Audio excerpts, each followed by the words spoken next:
अति विनम्रतार सह आमे आपणकर भी सहयोग भी चाहूँ ओपिनियन भी चाहूँ कहार आवश्यकता बेसी ये जो आपणकर कोठा बड़ विचित्र जिनस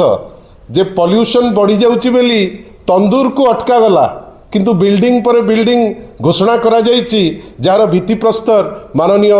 मुख्यमंत्री 2 दिन तले स्थापन कले नुआ विधानसभा लोकसभा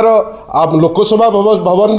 गोटे पुनर्निर्माण आवश्यक ना आपण कहतु 6 लाख जे बेनिफिशियरी जो सुभद्रा योजना रे से माने कहीकि भोट टाणुले से इनक्लूड करवाटा आवश्यक मते आपण कहतु गोटे नूतन भवन आवश्यक ना आंगनबाड़ी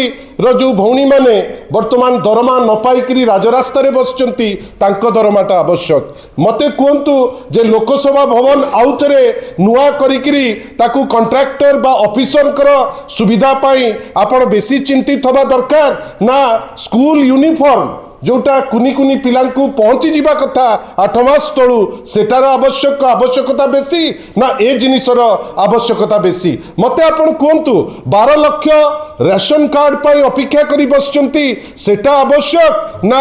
आपणकर आवश्यक गोटे बिल्डिंग जोटा भलरे अछि नुआ अछि अनेक बिल्डिंग अछि ताकू भांगिकिरी पुणी थरे किछि कॉन्ट्रैक्टर को पोसिबे किछि ऑफिसर को पोसिबे से व्यवस्थार आवश्यकता अछि बंधुगण मते आपण कहतु जे ए सबु जिनिस